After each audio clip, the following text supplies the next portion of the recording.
صباح الفل. النهارده هنتكلم في موضوع حساس شويه بالنسبه لاخواتنا السودانيين واللي انا بقول عليهم مصريين. السودان زمان كان اسمه تاسيتي. تاسيتي ده اسم هيروغليفي معناه ارض القوس. وأرض القوس ده نسبة لانحناء النيل على شكل قوس في السودان أو في المنطقة المصرية التي تسمى السودان حاليا. وكان ليها اسم تاني اسمه تنحسيو. ده اسم برضو هيروغليفي معناه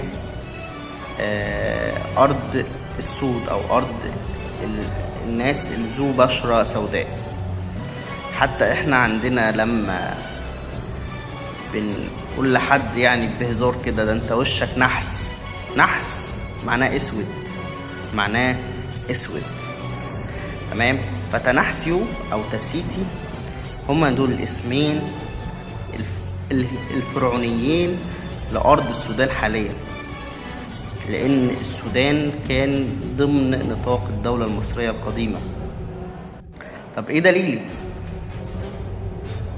الدليل ان في آثار فرعونية في منطقة السودان اللي هي مصرية، السودان المصرية نسميها كده، في مناطق كتيرة. عندك أكتر من 200 هرم في منطقة مروي ونوري والكرو. منطقة نوري في أكبر تجمع للأهرامات الفرعونية بالشكل اللي احنا عارفينه. هي أصغر حجما لكنها أكثر عددا، أكتر من 225 هرم. جبل البرجل أو البركل ده فيه معابد مصرية قديمة.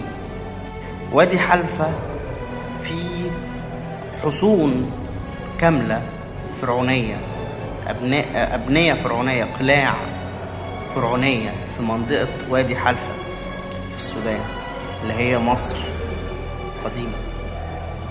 فإيه اللي أنا عايز أقوله؟ اللي أنا عايز أقوله إن السودان أصلا اتسمى سودان في عهد الأتراك، يعني الدولة العثمانية لما كانت محتلة مصر.